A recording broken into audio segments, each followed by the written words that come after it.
Yes, indeed, boys and girls, it is electric. Welcome to show number 24, coming to you somewhat live and somewhat direct from Northern California.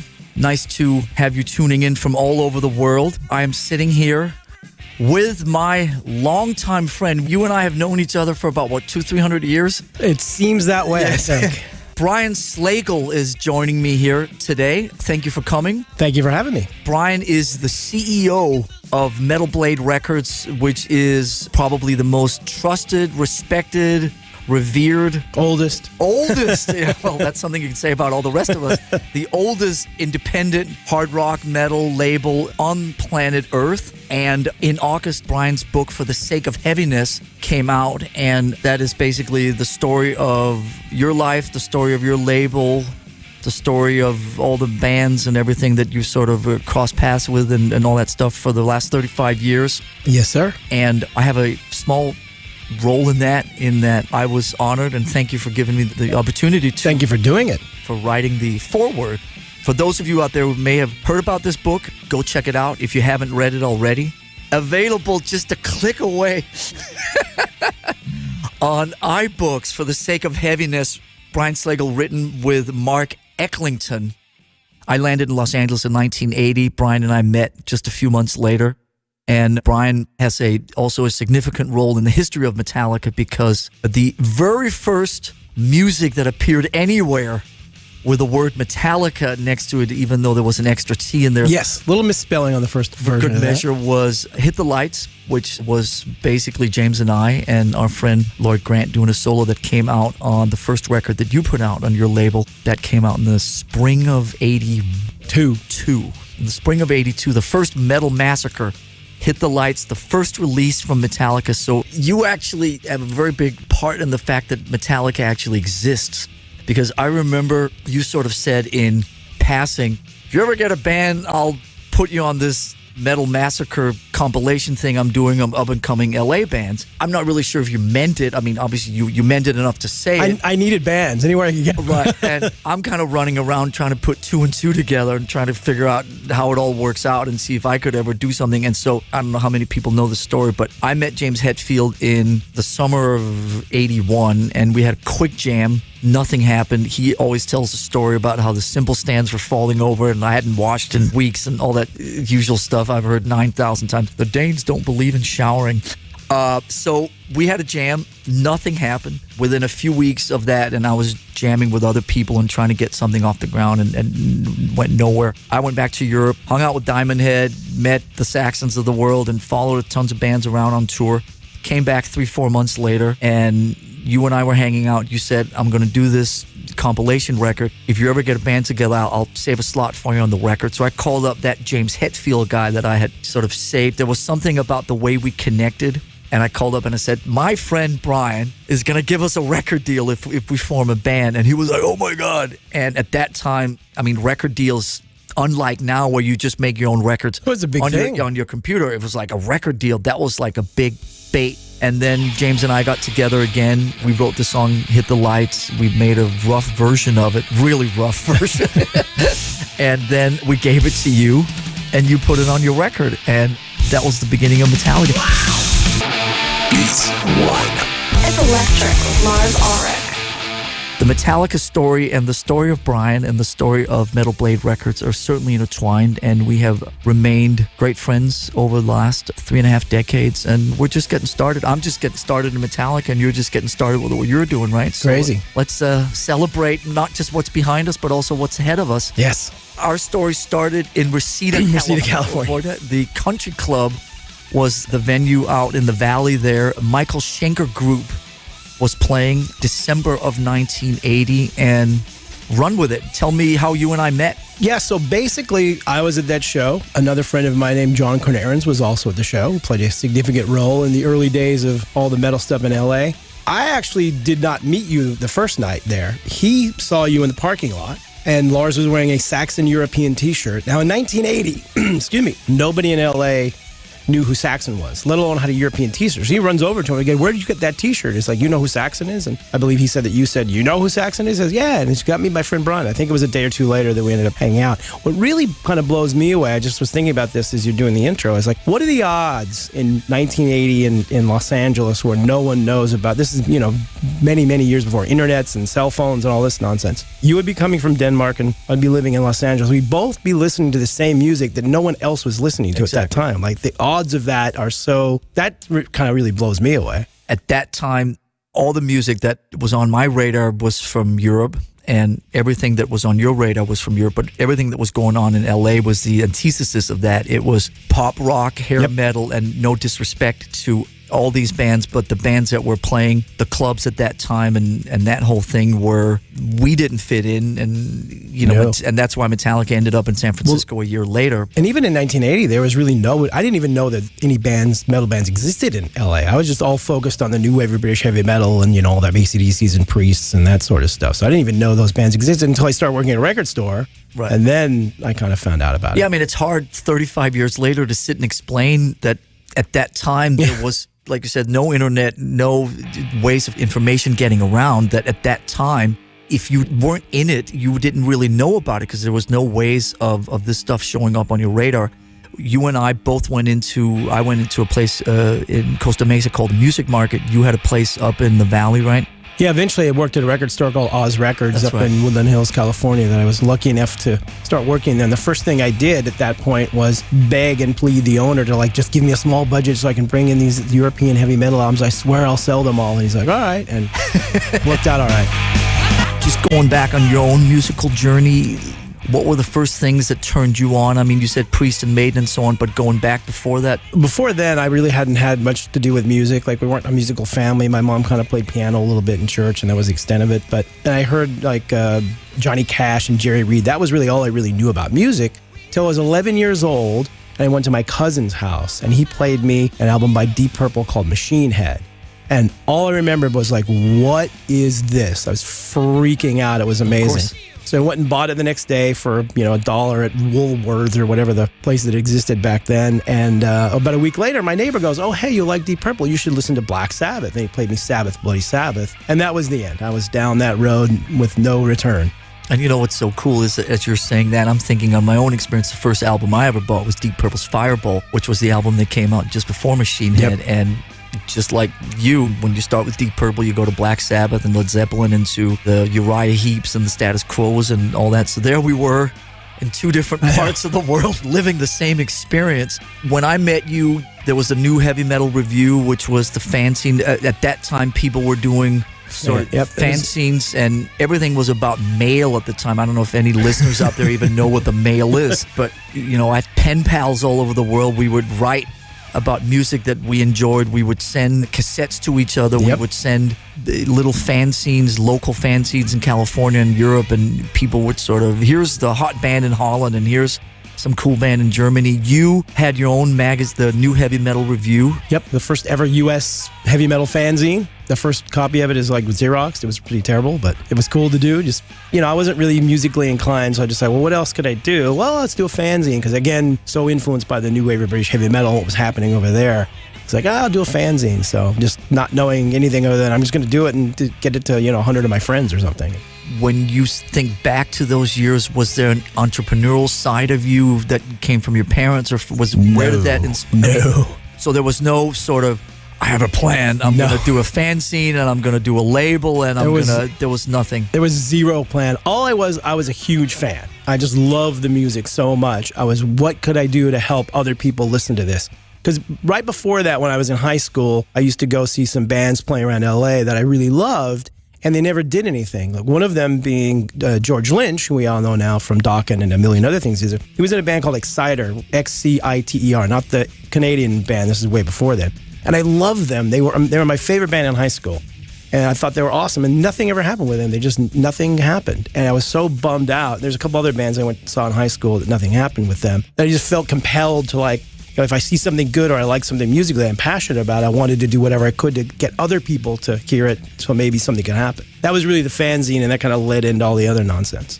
What was the OG seeds to do the first Metal Massacre? Well, really, that was, again, just I found out all these, metal bands were playing in LA. They were actually pretty good. And again, no internet, no nothing. I mean, nobody knew they existed. It really was kind of existing in a vacuum. And I was working at the record store at that point, and I wanted to kind of get people to hear this. Just like I was turning people on to all these European bands, I wanted to be able to turn people on to these bands in LA. And the only way I thought about doing it was, again, in the new wave of British heavy metal, there's a great compilation called Metal from Others. And I was like, oh, that's cool. They did that. Maybe I could do the same thing here. So I asked the distributors that I knew from the record store if I put together an album of local LA heavy metal bands, would you guys sell it? They said, sure. And then I went about just asking every band I could, like, hey, if you give me a track, put it on a record, I'll put it out. Duh.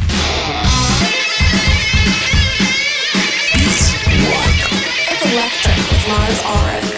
Metal Massacre came out in, like you said, late spring of 1982 and was fairly well received. And it was weird because, I had no money. I was just a dumb kid with no money, and I barely was able to scrape enough money to do 2,500 copies of the record. So I did that, and it came out, and it sold really fast. And all of a sudden, all the distributors are asking me, we need more copies. I go, I don't have any money. How am I going to make more copies? You don't pay me for another 3 months. I can't do you this. don't pay me.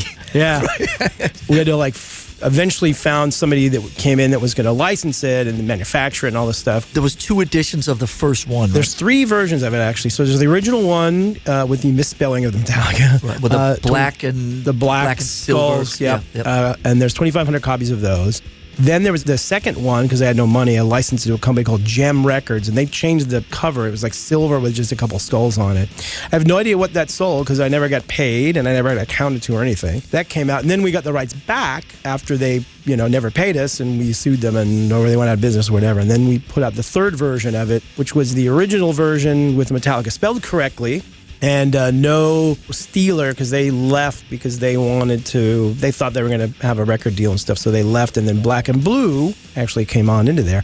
And the Metallica thing was interesting, too, because the very first version of it had you, James, and Lloyd playing on it. And then by the time we finally got around to releasing it again, then it had Mustaine and McGovney on the secondary version of it. So, and also, as you're telling the story, now I remember we're coming to you obviously from San Francisco, and you called up and said that you were putting together a show. You were partly promoting a show, or you were doing like a Metal Massacre. We're doing a Metal Massacre show in San Francisco at the Old Stone, which was in September of '82. Yep.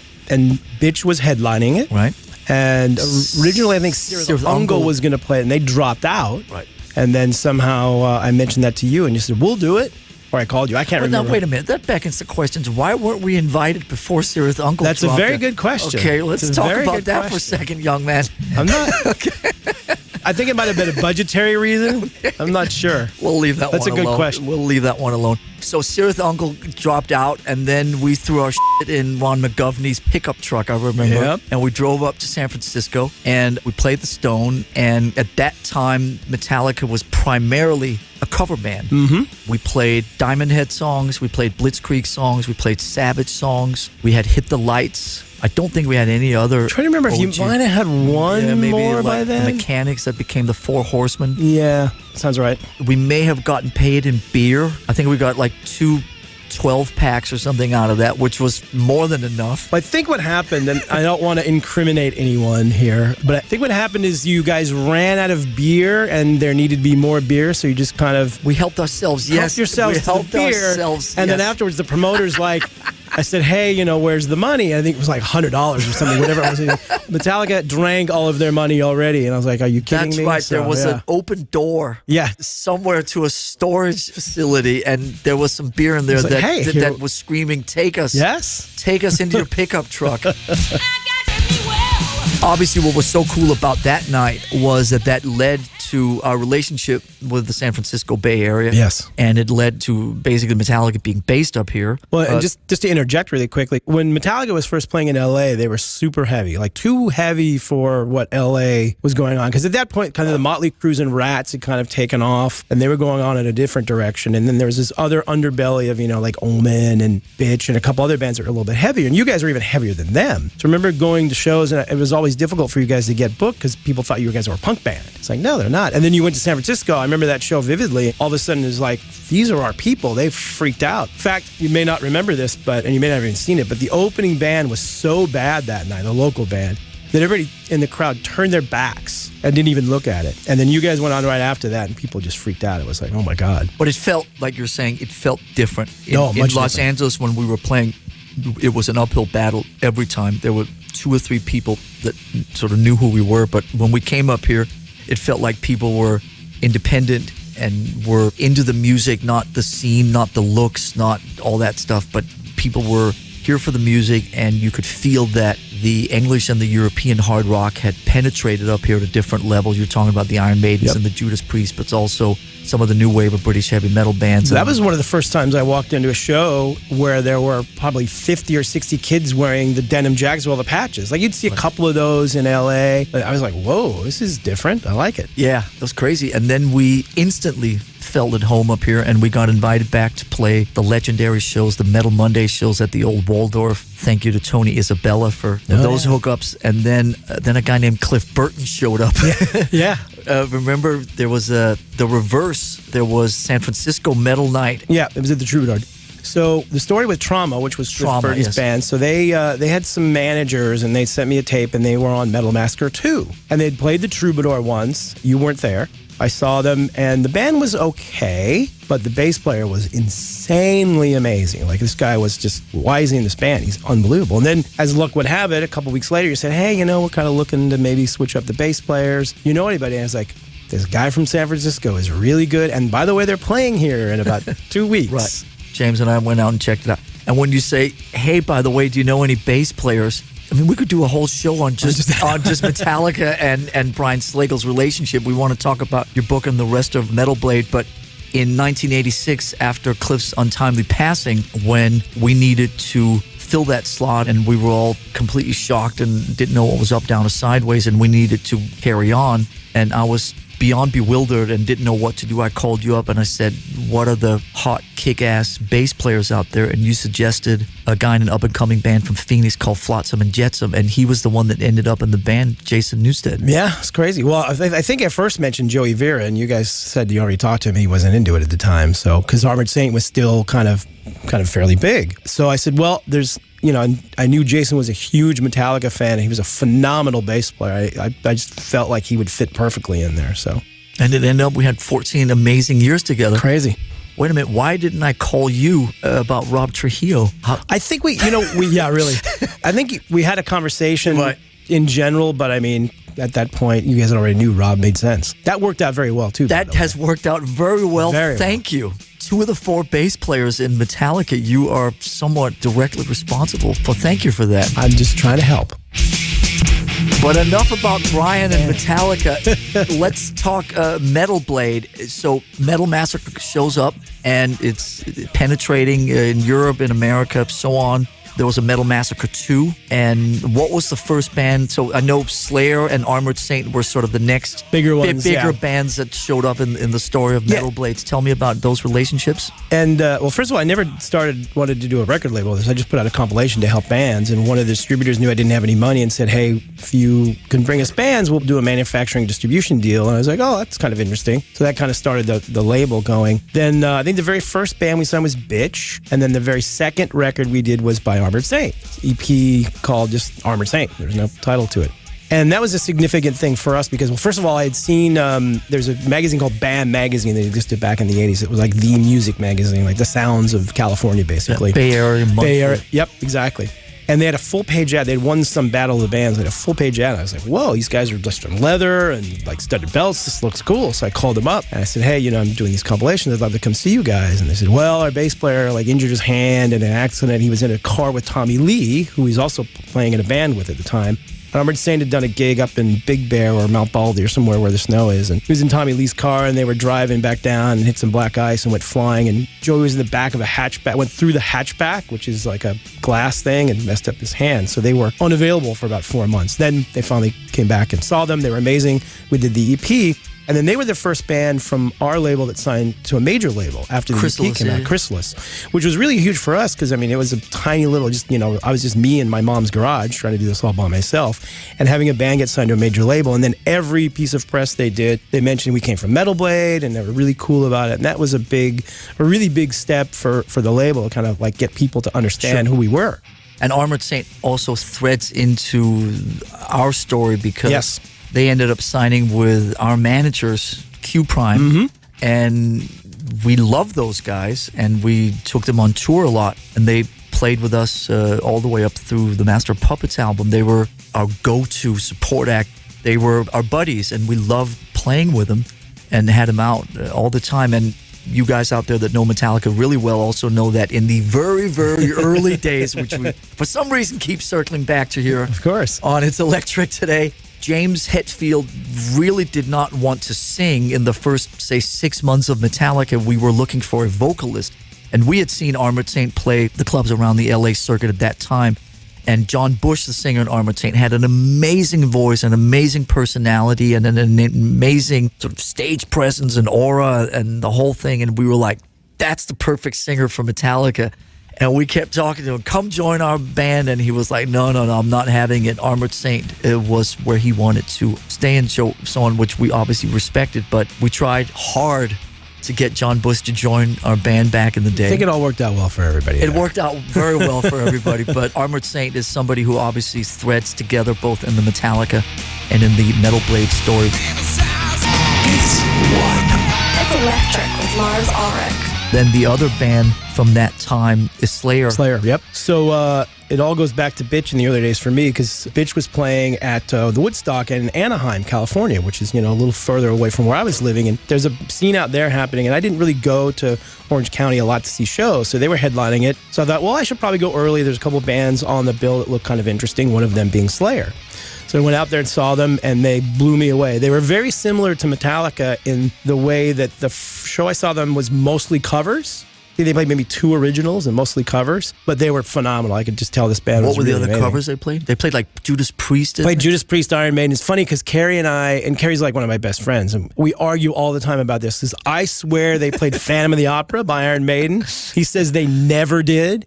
And Tom, Dave, and Jeff, rest in peace, they could never remember anything about that show. So Wow. So I don't know. But anyway, they were still good. So I went backstage. They had some 18-year-old manager at the time, and I said, hey, do these compilation albums. I'd love to have Slayer on. I said, yeah, we know about them, and here's my card. And we started talking. But the first Slayer release was on Metal Show Blade. No Mercy, yeah. So we did the first 4 Slayer. We did Show No Mercy, Live and Dead, Haunting the Chapel, and Hell Awaits. And Show No Mercy was the first, one of the first So you did big album. everything Slayer up till Rick Rubin showed up, basically. Yep, exactly. So we had them there. And obviously, that was a huge thing for the label, because that was the first really big band we had at that point that was starting to really do well. So that was a huge step forward for us. And obviously, those records are classic. Beats One. It's Electric with Lars Ulrich.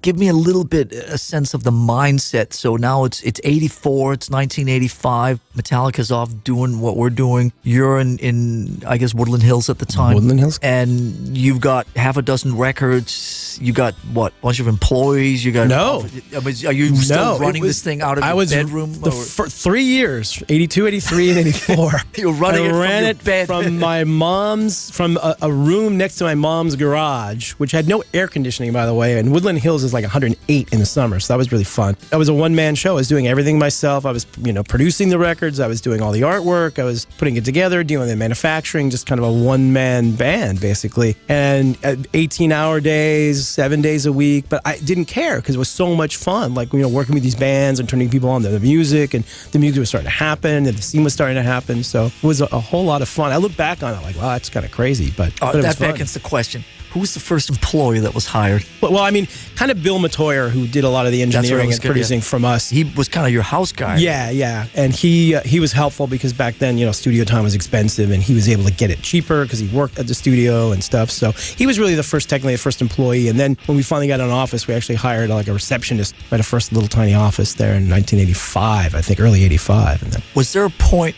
where you woke up one day and go like, this is now my full-time calling? When did it go from sort of hobby to, holy shit, I've actually got like a gig or a full-time kind of thing here. When I was still doing it out of the garage, you just never know. I'm still living at home, and who knows what's going to happen. But after we get the one employee and the one little office, we kind of had 2 or 3 employees, and I think once the time I had like 2, 3, 4 employees, it became like somewhat real. I finally moved out of my mom's house and had an apartment, and that was like, okay, I think this is actually something happening here, and it might actually lead to doing something. At least in the short term, it is. I don't think we still knew in the 80s really until we got to the end that it was something really real, and you're just living in the moment, so you're not really thinking that far ahead of it. At least I wasn't. You said before that you didn't know the exact number of records Metal Blades put out, but you guessed it around 1,500. It's over 1,500, yeah.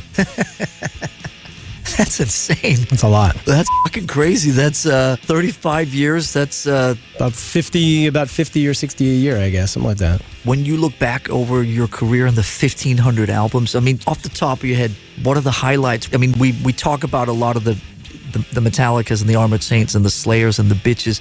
That's 4 or 5. Yeah. Throw some other highlights in there of other stuff that's had a significant meaning to you over the years. Sure. And significant meaning to the fans. It's tough because there's so many. I mean, obviously, a lot of the bands we have now, like Cannibal Corpse, for example, we've had a nice long career. They've sold millions of records, which is kind of crazy for an underground death metal band. So this album Vile that we did with them was pretty huge. I think we did like 300,000 or 400,000 of an underground death metal band, which is a lot. We have a band now called Amon Amarth that's kind of inching up into that, category where they're playing, 6,000 seat arenas and selling them out in Europe. And, so we have a record called Twilight of the Thunder God that we put out that did really well. And, that's a pretty huge record. There's a couple of them. It's so hard because there's so many of them over the years and so many are important. And I could sit here all day and say like, well, this is cool for that. Or even I go back to a band like Stirithungal that started out when you guys did. That for a long time, they were a weird band and nobody thought they were going to ever do anything. They're this bizarre, massive underground cult band now in Europe and the UK where they're headlining 3,000 seat festivals and stuff. It's bizarre. So that's kind of cool. That's great. Beats 1. It's electric with Lars Ulrich. Not to keep circling back to you and I, but there was another episode in the middle of this crazy journey in the spring of 1993. I found myself in Dallas, Texas, in a recording studio with Danish metalers Mercyful Fate, who were obviously friends of mine from way back in the day, who were friends of Metallica during the Ride the Lightning and Master Puppets recording periods in 84 and 85, who ended up signed to Metal Blade. And was that the reunion record with the first time with the original lineup? So that was definitely one of my proudest moments, is being able to put together Mercyful Fate again. Because, I was a huge fan, as we all were back then, of that band. And I became friends with King Diamond over the years. And eventually his deal ran out with Roadrunner. And we were kind of talking. And he had started talking to the Mercyful Fate guys about doing something. And I said, please, let's put it together and let's do a record. We'll do it. At that point, I think we're still at Warner Brothers and we can do like a big thing and yada, yada. So we put it together. And then somehow he convinced you to actually play drums on it. That's right. So Return of the Vampire was the great long-lost Mercyful Fate track that had never been on any of the official albums, the Don't Break the Oath and the Melissa records. And it was always a Metallica favorite. We all had the demos, and the demos were obviously circulating around the underground and so on. And the riff in Return of the Vampire was one of the all-time heaviest. So good. So good. And I found myself in Dallas, Texas for a week, hanging out with the boys who were all friends of mine. They were all there, great spirits, and we recorded, we sort of rearranged it. I got to be part of the creative process and tweak the song a little bit, and then we recorded it with Hank Sherman and with Michael Denner and with King Diamond and with Timmy Hansen on bass. I remember mixing it, sort of, you and King Diamond would send me rough mixes down to Australia, and I remember sitting down in Sydney, like, approving mixes, which was a big deal at that time. This was not done via an ISDN line or an email. This was done via, like, DHL or some, like, that show up, like, 2 weeks later. The album In the Shadows came out in the summer of 93, and you were basically, like you said, you were responsible for the Mercyful Fate reunion, which was a huge thing to the metal world. That's began this really long relationship I've had with both Mercyful Fate and King Diamond, working with both of those bands, which we've done since then. And also being, So everything that King has done since then has been all through been your- Metal Blade, yeah. We've done all the King Diamond solo records and all the Mercyful Fate stuff. And I've become very good friends with him, too, which is kind of, surreal in some ways. People always ask me, like, going to his house constantly in Dallas and being friends with him and, all this stuff. So we have a relationship even outside of the music thing. We'll just go down there and hang out with him just for a couple days just to do it. But it's been pretty amazing. And certainly, just being able to kind of help resurrect his career and certainly Mercyful Fate. Only thing that bothers me about the Mercyful Fate stuff is that they were making really great records in the 90s, which when metal was quote-unquote dead. And I keep talking to people like, go back and listen to those Mercyful Fate and King Diamond records. They're really good. I'll see a lot of kids now at these King Diamond shows where they'll come up to me and say, man, I didn't know how great Voodoo was or how great, 9 by Mercyful Fate is. Because, all that stuff kind of gets glossed over because that was the dead era, especially the last half of the 90s. Do you think there's any chance ever of getting the Mercyful Fate guys back together, or is that ship sailed? Let's see. What can I say about that? Ooh. Are we getting close to an exclusive here? Come on. Let me think how to word this the right way. Wait, you need a drum roll? Yeah. I cannot confirm or deny anything yet. Okay, then. But there's a number of 20 that if you say it 2 times in a row. 2020? Yep. Okay. Those numbers go well together, and they go well with my non-committal Mercyful Fate talk. So that's as far as I'll go. Well, whatever happens, boys and girls, remember you heard it. You heard it here first. So my guest is Brian Slagel. You're listening to It's Electric, and we are talking all things metal. A significant part of the reason that you're here is because of your book. So 35 years later, For the Sake of Heaviness has shown up and is available wherever you find your reading material. Was that an idea that was brought to you, or did you sit around one day and go, I want to tell my story to the world via autobiography? Or No, people have been asking me to do books for a while. And I was kind of like, that's what you do when you're old, So now I'm getting old. But more importantly, we were trying to figure out what to do for our 35th anniversary. And we've done box sets, we've done shows, we've done tours, we've done kind of all the various things you do. So it kind of felt right to have a book kind of wrap up that first 35 years of what we're doing.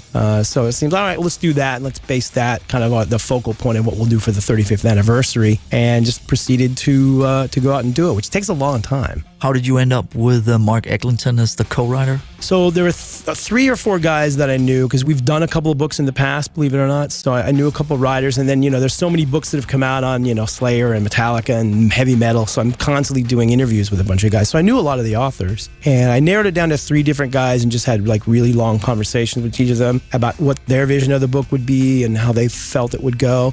I just felt really comfortable with Mark. I liked his vision of it, because his vision of it was pretty much what I wanted to do. And he just was really easy to work with, and it's been a pleasure. What's it like when you sit and tell Mark your story? You said we're getting old. I'll challenge that and say we're getting older. Yeah, I don't know how old we are, but hopefully we still have our best years in front of us, is what I always think.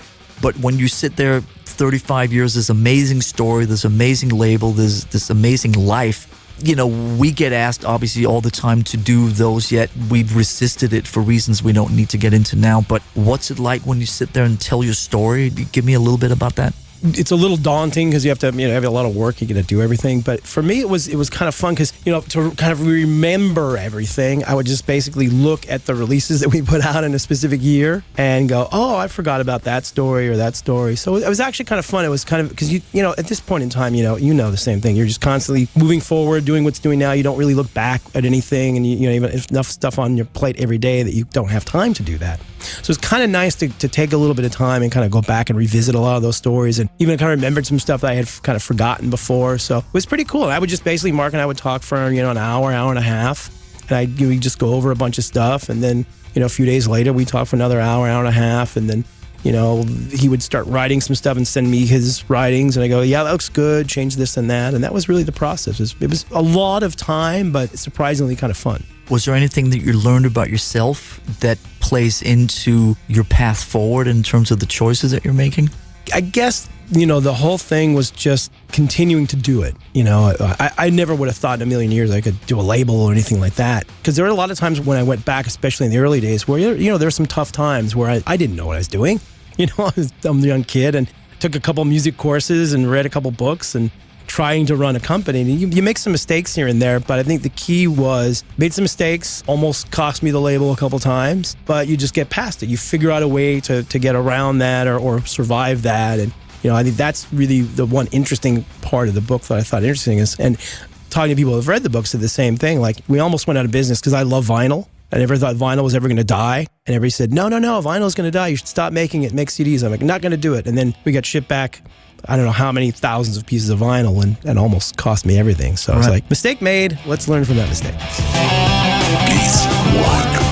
It's Electric with Lars Ulrich. Outside of the world of metal, and basically, you really are, and I can say this from knowing you really are one of the people that live and breathe hard rock and metal on a day-to-day basis, but you're also, it's fairly well known that you are a massive, massive hockey fan, Los Angeles Kings. Tell me, where did that come from? Is that something that goes way back to you were a little Brian, or? Yeah, I was a sports guy when I was a kid. I played baseball all the way to 18, and I played football, basketball, played everything. Didn't really get to play hockey because it was too expensive. We didn't have any money, but I was always a sports fan. And then in 1981, the guy that actually was printing the fanzine, and back then, this is how crazy it was. So back in 1981, his dad was also doing all the printing for the Lakers and the Kings. So instead of the Lakers and the Kings paying him for that, they would give him season tickets to the Lakers and the Kings. So they didn't care about the Kings. Nobody cared about the Kings at that point. So he said, hey, I got these season tickets for the Kings. Do you want them? Like, sure. Why not? So he gave me the tickets, started going to the games, and just completely fell head over heels. I liked the sport before, but really for hockey, you have to go to the games to really figure out how amazing it is. So I started going. And that's when I became completely obsessed with the sport. Yeah, I remember when James and I had our dance for the San Jose Sharks in the mid-'90s. You were one of our collaborators, and you were sort of ahead of us in figuring out how amazing the experience of live hockey. It's one of those sports that never really translated to television in the same way that basketball, baseball, or American football did, or even European soccer. And remember all that when they had the experiments with the puck and that was horrible. With colors on it and all that stuff. But it is such a great sport to go and see in a live situation. And it's the heavy metal sport. You go to a game and that's all they play is metal. There's 6 teams that I'm friends with, the guys who do the music, and it's all nothing but metal. So that's awesome. And it also helps that the Los Angeles Kings uniforms are primarily black. Yep. I'm also a big Pittsburgh Penguins fan too, who also are primarily black. Yeah. Last thing I got to ask you, we talk nothing but hard rock here. I'm very vocal about my Oasis obsessions or my, love Bob Marley or whatever.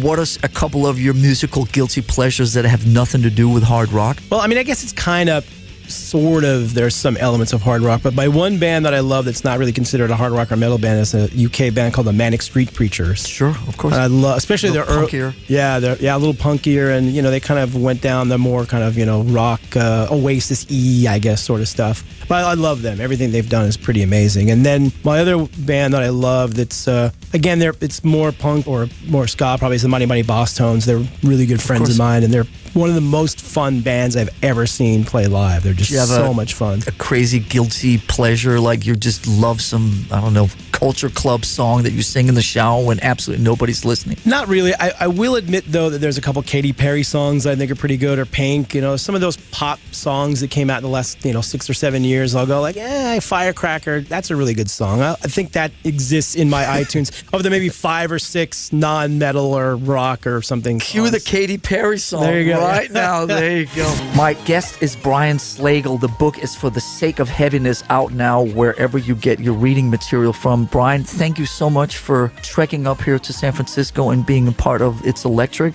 Thank you so much for having me. I greatly appreciate it. It's been so much fun to talk about all this stuff and realize how tethered together both you and I are, but also how Metallica and Metal Blade's history, it's 3.5 decades worth. And like I said, at the top of the hour, we may hopefully all just be getting started. Yeah, and who would have thought in 1981 we're sitting in your bedroom that we would be talking 36 years later on a radio show? Absolutely insane. Crazy. Boys and girls, thank you, Brian, for coming and joining us.